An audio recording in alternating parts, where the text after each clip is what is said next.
Tonight on Sports Desk. After a hard-fought game in Tallahassee, our In the Trenches crew will break down the ins and outs of what went down. Plus, the big man for the Hurricanes, Norchad Omier, stopped by in this week's edition of Athlete of the Week. And later on, the Miami Hurricanes volleyball team is usually known for their output on the court, but get to know the team a little bit better tonight. All that and more. Sports Desk starts right now.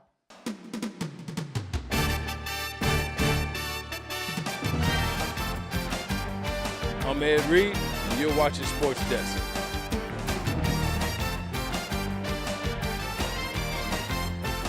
Hi, I'm Jim Kelly, former guy. You're watching Sports Desk. What's up? I'm DJ Williams, and y'all watching Sports Desk.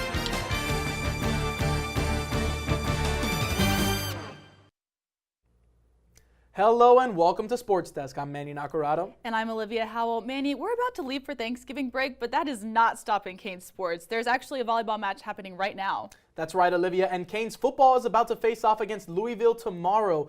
But first, let's take it back to Doak Campbell Stadium, where the Canes faced off against FSU.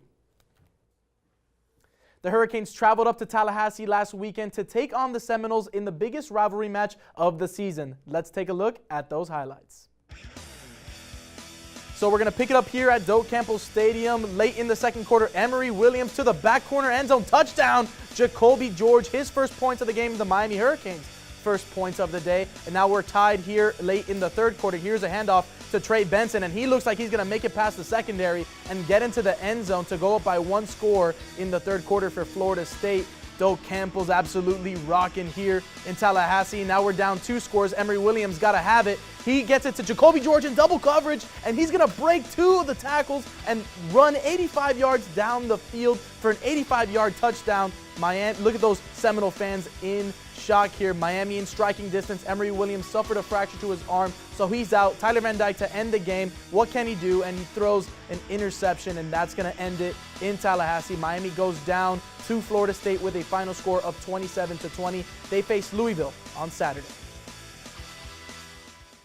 With their matchup against Florida State behind them, the Canes are turning their focus to another top 10 matchup on Saturday. Wrigley Court and Andrew Klein are live with more on how the Canes can take down Louisville. Guys? Thanks, Olivia, and welcome everyone to In the Trenches. I'm your host, Wrigley Court. I'm analyst Andrew Klein. Let's get down to business. The Canes went up to Tallahassee, and look, they may not have won, but you can't be too upset with that effort. Taking on the number 4 team in the country, a team that would probably be in the college football playoff if the season ended today, with a quarterback only 1 start under his belt who actually got hurt during the game, they left it as a 1-score game, Andrew. Yeah, Wrigley, it was a really great defensive performance for Miami. The number's going to pop up on the screen in just a moment. There they are. Under 60 rushing yards for FSU. That's fantastic defensive-wise. FSU is one of the best offenses in the country. Miami's offense, it was good, it was bad. Emory Williams only 8 completions to 4 receivers. That's not what you love to see. But defensively, this Miami team was off the charts. They wanted it more than FSU. It's one of the keys I gave last week was you got to have more heart. And this Miami team did. They knew the circumstances coming in. They knew this was a big rivalry game. They forced a turnover. They held FSU under 2 yards a rush. They held the Seminoles to 3 of 12 on third down. These are all really good building blocks for this Miami program moving forward now after that Seminole loss. Well, Andrew, the Canes have another huge test coming up tomorrow, taking on the Louisville Cardinals, a team that's quietly been one of the best in the ACC this year, ranked number 9 in the nation by the AP poll. They have only lost 1 game this year, but the Canes are actually favored in this game by 1.5 points. Does that actually mean anything, Andrew? Wrigley, honestly, I don't really know how much it means for Miami because in their last 10, they're 5-5 against the spread, and this Louisville team is really talented. Winless against Miami on the road all time. But you got to take that with a grain of salt. This Louisville team is really talented, and they're led by Jawar Jordan. He's averaging 6.9 yards a rush. It's pretty nice if you ask me, Wrigley. This Louisville team really has a lot of things that they can do on the offensive end. They've got 3 comeback wins. They will give it to Miami. Miami's got to take it from them at home, and it's not going to be easy.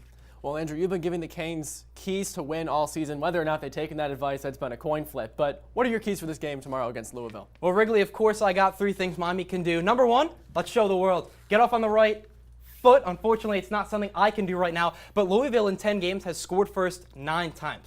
Miami's got to score first, and they've got to do what after that? They've got to ground and pound. Once you get that lead, you got to run the ball. Miami runs the ball really well. They did it well on the road against FSU. You take that into the next game. That's one thing you can do for Tyler Van Dyke, who's back starting quarterback. And what does Miami need to do for Tyler Van Dyke? They need to have his back. I understand that he's made mistakes, but the team needs to rally around him, and they need to win because of him, not in spite of him, on Saturday. Well, Andrew, we'll see how the Canes fare tomorrow against the Cardinals. That is all the time we have, so let's send it back to Olivia at the desk. Thanks, guys. Now, what's my favorite activity? Watching the man who has a proclivity for productivity. With a sensibility for undeniable attractivity, this rising star is hardly far, and he's on everyone's radar. Here he is, it's Niles Nimman.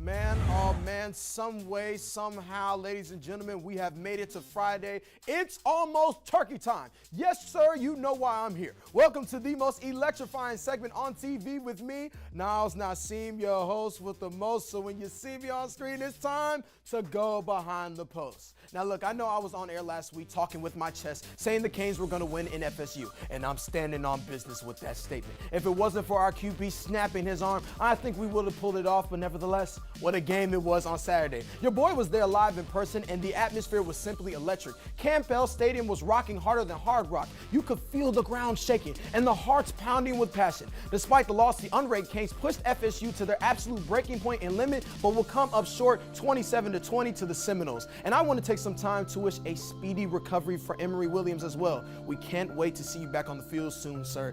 Keep going. And honestly, you can't even be mad at a loss like that because it was truly special. Because there is no time to sulk because it only gets harder from here. The Canes will take on Louisville tomorrow at home, and to celebrate the occasion, we have some new gold that's being introduced. The Schnellenberger Trophy will be given to the winner of the game in honor of Coach Howard Schnellenberger, who has successful stints at both Miami and Louisville. Now that's pretty dope. At least the Canes might have a chance to bring home one trophy this season.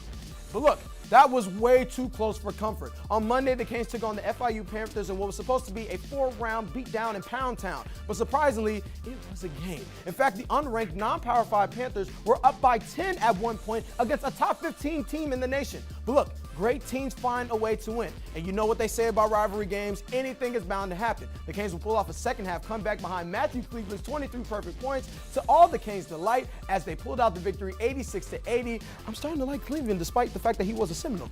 He's growing up. Well, that's all the time I have for you today. You know what to do. Have a wonderful Thanksgiving.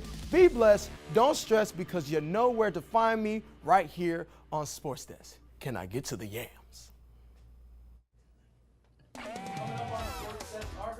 Hangtime team is here to break down both men's and women's hoops this week. Stay tuned.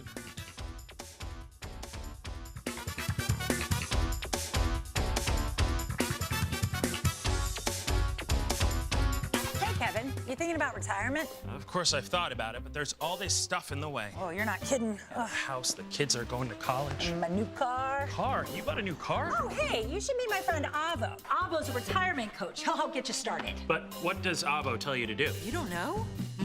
Focus on your future. Your goals can still be met. But how? Target your tomorrow. And use the Avo bet. You sing? Not really. A is for taking action. Start off with a plan. You built these letters? Yep. V is for variety. There's so many ways you can. I follow you. Come on. O's for optimize your savings. Let Avo lead the way. Visit aceyourretirement.org today. Nice sign. Thanks, I made it myself. Cool.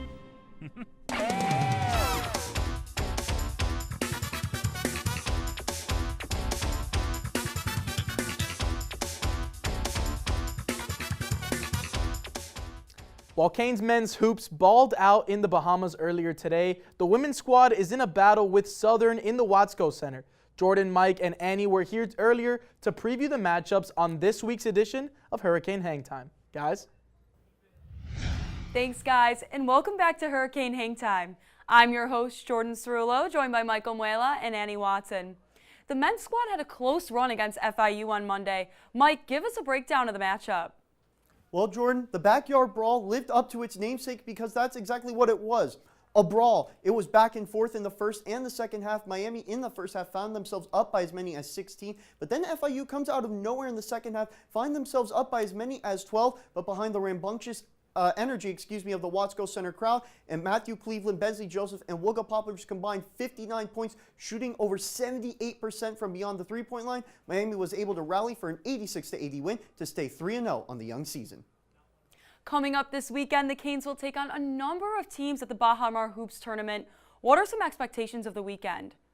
Yeah, Jordan, well, Miami's going to start off by playing a very tall and physical Georgia Bulldogs team. They have 12 players on their roster who are standing at 6'5" or taller. And right now, I'm going to take a play out of Andrew Klein's playbook and go with my 3 motivators for this week as to how Miami can beat Georgia. Use ball screens to free up your scoring lanes for your outside perimeter shooters. Force Georgia into the difficult perimeter shooting because you're going to try and use that tall physicality in the paint. And if you launch the three-point barrage, Miami's shooting 50% from distance this season. Take those keys from Friday night against Georgia and into Sunday afternoon, against Kansas State or Providence, and Miami's looking at a 5-0 start. The women started off their season hot, crushing their first few games. Annie, how did they do against Fordham on Sunday? Well, Jordan, it comes down to the 3 Ds, double-digit dominance. At one point, this Miami Hurricanes team was up by 39 points. If you take a closer look, they had almost double the field goal percentage and over double the three-point percentage. Miami scored at 55% from the field, while Fordham can only do so 28% of the time. And at beyond the arc, Miami had a little over 45% three-point shooting percentage, and Fordham only at 20.8. So the dominance and the results showed, and now the Miami Hurricanes are 3-0. The women face off against the Southern Jaguars tonight. What are some possible outcomes for this game? Well, it could still potentially be some sort of a fight, as the Southern University Jaguars, while they were second to last in their conference last season, have had Power 5 matchups, especially recently, in matchups against Texas, Baylor, and Purdue. However, this Miami Hurricanes team is quite strong, as the Canes fans have been able to tell, and a strong presence on a Friday night at the Watsco Center could be advantageous for this women's team. We look forward to hearing how both squads do going into the holiday weekend. Well, that wraps up Hangtime for today. Let's send it back to you guys at the desk. Thanks, guys. Canes hoop star Norchad Omier has one of the biggest personalities on the squad, and he's become one of the best players in the ACC. Tatenda Mukoreshi just sat down with him on this week's edition of Athlete of the Week. Hello and welcome to this week's episode of Athlete of the Week. I'm your host, Tatenda Mukarejija, and today I'm joined by Norchad Omier from the men's basketball team. Welcome. Thank you. I'm excited about this interview. It's so good to have you. Thank you. I would love to know, where did you grow up and what was it like growing up there? So I'm from Nicaragua. I'm an international student. Love that. So my childhood was great. You know, I wouldn't change it for anything. You know, growing up back home, spending time with, I'm a big family guy. So like, I grew up really close with mom, dad, my siblings, my grandma. So what was it like holding a basketball for the first time? Do you remember that moment? So it was pretty late in my life. Like how I mentioned, I play all these sports. And the last sport I actually played was basketball. Wow. So I was, I think, 13 or 14 years old. The first time I pick up a basketball, I not even pick it up like to go play pickup or do like on the courts in the neighborhood. I didn't do any of that. Like basketball did not call my attention. So what is it like now being a Hurricane at the University of Miami? It's amazing. Like being a Cane is just like the city, the people, the coaching staff, my teammates. I mean, I don't think I can be in a better place. So lastly, I would love to know, what are your long-term goals, both on and off the court? Yeah, well, on the court, I mean, I don't think it's a secret for anybody. I want to go to the NBA. Okay. Coming to the U.S. was a journey for me. Like, it was not easy. People had to help me. So honestly, what I want to do off the court, like, I just want to help people to do the same thing, like talented basketball players back home. I just want to, like, help them to find a way how to come, showcase their talent, come. Like, if they want to pursue education, come, like, get, I don't know, high school, then college. Just try to find a way how to help them. Wow, that's amazing. Well, thank you so much for joining us. You did amazing. Thank you. Well, that's all the time we have for today. Remember to be good, and if you can't be good, be safe. Back to you at the desk. With soccer being one of the biggest sports in the world, One Miami Soccer League isn't just a place to play the game, but to bring people from different cultures together. I had a chance to check it out. Miami is a global community with many cultural melting pots, And for this 5-on-5 soccer league right here in Coral Gables is no different. For us, I think it was just me and my friends trying to play soccer. We had this 10 group of guys, pretty much all Brazilians. We wanted to play soccer like friendly-wise, just like a friendly match. We tried looking for like places nearby because we didn't want to make that drive. And we found Pichanga 5v5. For us, that was perfect. And La Pichanga isn't just a place to play soccer, but a place where people from different backgrounds can enjoy the game they love. It's a great time, especially because here in America, I guess, like now soccer is pretty big, but like it never was that big, and I feel like having like a community there with a lot of people from Brazil, from like Spanish regions, you know, everybody's there to have fun, have a good time, and of course to win. Pass, baby. The whole competition is super competitive. I honestly would compare it back to Brazil, because everyone, like, there's no, like, in a way, American team. It's all land-based. So people from Argentina, Cuba, some Brazilians as well. And if you're looking for intense competition, don't worry, La Pichanga has that too. Very, very intense. There was a game that we got into a huge fight with the other team and ended up getting 3 red cards each team. It got pretty intense, especially because it's for a prize, you know, you play for money. So like it gets really, really intense, and like when we would lose, we would get really upset, and like it's very intense. It's super fun. For now, La Pichanga will continue to be a place where anyone from anywhere can enjoy the biggest sport in the world. For UMTV, I'm Manny Nakarada. Up next, it's senior night for volleyball, and our lead reporter Mia Hausman is live at the Knight Sports Complex with all the details on tonight's matchup. See what she has to say when we return. But first, it's time for some trivia. Today marked the 5th all-time meeting between the Hurricanes and the Bulldogs, but when was the last time Miami and Georgia met on the hardwood? Is it A, 1992, B, 1990, C, 1988, or D, 1985? Don't go anywhere because we have the answer when SportsDesk returns.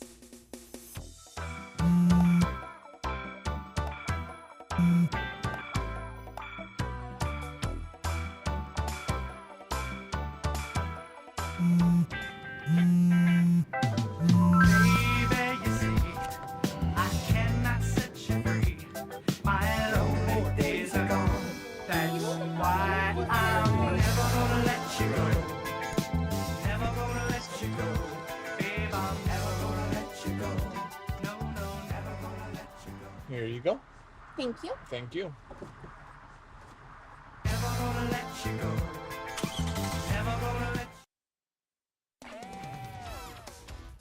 All right, guys, we got Thanksgiving break coming up in just a few minutes, actually. What are you guys most looking forward to? I'm looking for that turkey. That turkey's gonna be delicious. Oh, I'm looking for the green bean casserole. I mean, what to expect when you're expecting Like here. a teenager. Today, I'm going to show you how to team-proof your home. First step, hide the car keys. Preferably somewhere they would never look. Challenges will come up. Be ready for them. Hi, honey. Ready for the... Mom, you don't use mannequins in the mannequin challenge. You don't have to know it all to be a perfect parent. Thousands of teens in foster care will love you just the same.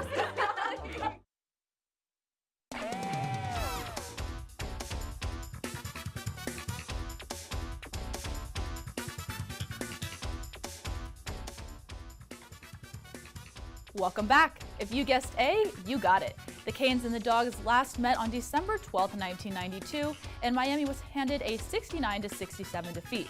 Georgia's Ty Wilson led the Bulldogs in scoring with that 15 points in that game.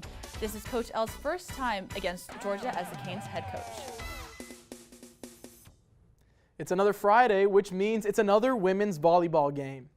We go live to Mia Hausman at the Knight Sports Complex for more details. Mia, how's it going? Hey Manny, the Canes are taking on Georgia Tech right now. It is senior night, so we're going to highlight some of the squad seniors. First up, we have Savannah Bach, recent ACC setter of the week. Then we have Angela Grieve, who has 249 kills this season. The Canes also have some graduate students. We have Janice Leao, who has 62 blocks, the most on the team. And then we have Abby Castellano, who has 49 blocks. The Canes will miss these players and their talent, but UM's future is looking bright. Reporting live from the Knight Sports Complex, I'm Mia Hausman. Thank you, Mia. From volleyball to swim and dive, Zach Macer and Taryn Jacobs are here with all the answers on this week's edition of the O Sports Roundup. Take it away, guys. Hello, Sports Desk fans. Welcome back to another edition of O Sports right here on Sports Desk. I'm Zach Macer. And I'm Taryn Jacobs. Zach, what does this volleyball game tonight mean for both of the teams?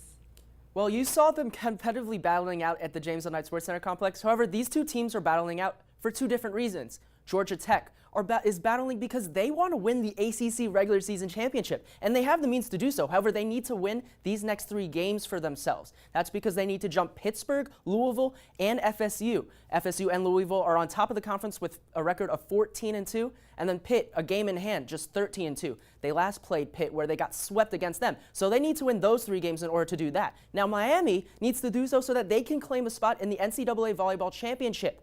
Last season, they went 12-6 in ACC play. Right now, they're 9-6, and they need to make sure they possibly tie that mark up with 3 straight wins of their own to make sure they could get into that volleyball championship. They need to make sure that they win against Georgia Tech, even though Georgia Tech is coming off and trying to get revenge against the Hurricanes, who the Hurricanes swept in Atlanta about a month ago. Now, Taryn, swimming is having a lot of record-breaking performances lately. That's right, Zach. Cane swimming picked up right where they left off after their last showing against FAU, but this time in Dallas for the SMU Invite, where they broke 4 program records yesterday. Junior Julia Carvalho set it off for the Hurricanes, setting a record in the 100-yard butterfly, and her alongside her teammates Jane Fitzgerald, JC Hinton, and Talia Bates set the record in the 200-yard freestyle relay. And Duke transfer Emma Schupert helped lead the 400 medley relay team to a program record with setting her own school record in the 100-yard backstroke in that relay. They'll look to finish off this competition on Saturday. Well, that's all the time that we have right here on O Sports. Back to you guys at the desk. Thanks, guys. Miami is a city that is known for its large Hispanic heritage. This creates communities in places such as the Hurricane volleyball team.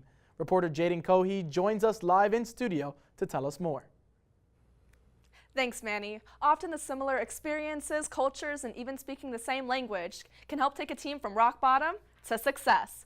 The Hurricanes volleyball shows just that.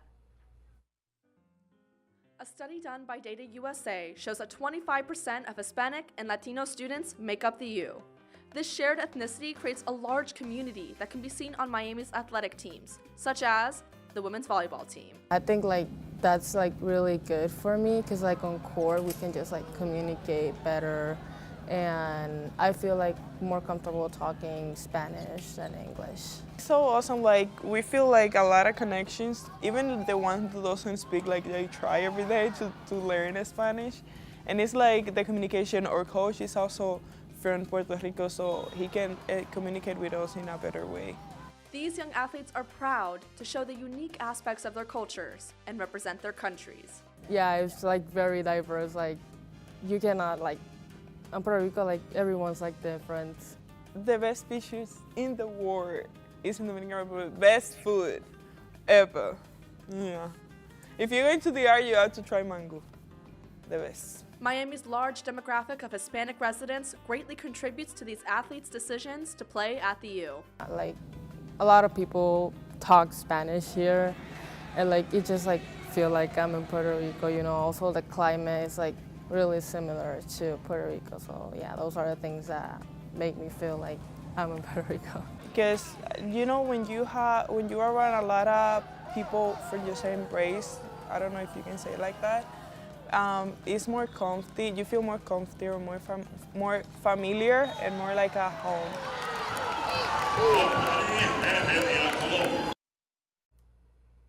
As this team hopes to sting the Yellow Jackets tonight, they wear their flags with pride. E para UMTV, soy Jaden Cohey. Still ahead, Sports Fest concluded just a few weeks ago, and Eaton got their first victory in 30 years. Our reporter Shay McDonald has the details.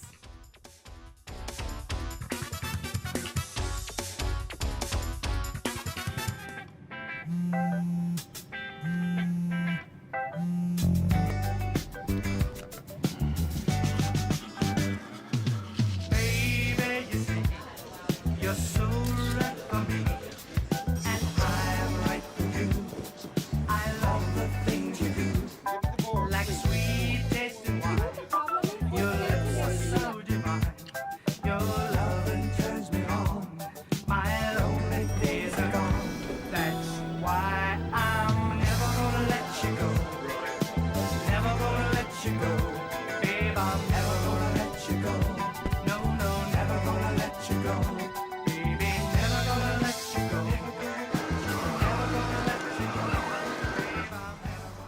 Here you go. Thank you. Thank you.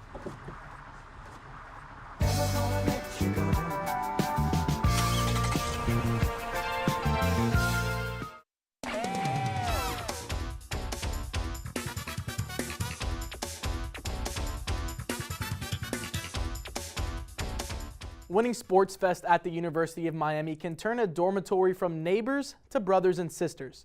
But for one team, this year's victory felt what they say was overdue. Shay McDonald explains. Every year there's one event you can count on to unite the University of Miami community while also inciting heated competition, and that's Sports Fest. The 37-year tradition was back, and 17 teams made up of nearly 500 students represented their housing groups in a series of competitions to once again settle who's the best. Over the course of the weekend, teams competed on the fields, the courts, the diamond, and even on the dance floor. The games were intense and competitive, filled with energetic crowds cheering on teammates, spectacular plays and highlights, and down-to-the-wire games decided at the last moments. While Sports Fest is about the wins and losses, even more so it's about coming together as a school for a fun weekend. Regardless of if you won or lost, if you represented commuters or Stanford, the games brought people together and built teams, friendships, and most importantly, community. It was a fun and hectic weekend that could only be accomplished by the intramural staff and referees who do all the hard work to put everything together. In setting up fields, organizing brackets, keeping things on schedule, and dealing with the complaints from participants, they do it all. It's a tough job that comes with pressure and confrontations, but to them, the community and connections with the students are worth it. It's a lot of fun to be able to get to know them on and off the fields, and you kind of see this adverse side to a lot of people because they'll get really strong-hearted and get into the game, and then they'll come up and shake your hand after and say thank you so much for everything you've done for us. When the games wrapped up, everyone gathered around as the results were announced. Teams were rewarded for sportsmanship, spirit, and winning individual events, but after all of those, the winners of this fall's Sports Fest were declared. Oh no. In first place in 2023, Fall 2023 Sports Fest, we have Eaton. It was a special win for Eaton, who last won 30 years ago in 1993, a fact they use as motivation to win. So Eaton, right? You know, you got a bunch of beautiful residential colleges, right? Eaton ain't got a dub in about 30 of them. It's over now. With the sun set on this year's Sports Fest, we look to next year to see who's going to take the crown. With that said, I'll leave you the message from the champs. Back to back. Let's go. For UMTV, I'm Shay McDonald. Thanks, Shay. The Denver Broncos faced off against the Bills Monday night in Buffalo, and Cortland Sutton left fans' jaws on the floor with today's play of the day. All right, it's early in the second quarter. Russell Wilson takes a snap. It's play action. He's scrambling way behind the line of scrimmage. He heaves one up to Cortland Sutton. Is it a catch? They say no at first, but let's take a look at the replay. It looks like both feet are in, and Cortland Sutton makes an absolutely insane catch. He's got 2 feet in, drags the toes, and Cortland Sutton, you can go on and celebrate that because you are today's play of the day. The women's basketball team raised their Elite 8 banner on Sunday after an incredible run last year. Miami had a tough road in the tournament, facing Oklahoma State in the first round, then number 1 ranked Indiana on their home court in the round of 32. Then they took down Villanova in the Sweet 16, and unfortunately the Canes' run ended with a loss to LSU in the Elite 8, which then LSU went on to win the whole thing. But man, what a ride, and Coach Katie Meyer has solidified herself as a Miami basketball legend. What a ride for those girls, man. It was awesome to watch. It's really amazing to see the girls get the recognition that they have earned and very well deserved, for sure. That's right. And also in other news in the women's basketball world, Haley Cavender transferred from Miami to TCU. That's some big news. That's right. She had a huge impact here, and she will definitely be missed next season for sure. That's right. Well, Olivia, that's unfortunately all the time we have for this week's episode of Sports Desk. We'll be off next week for Thanksgiving break, but we will see you in 2 weeks. Have a great holiday and a safe weekend.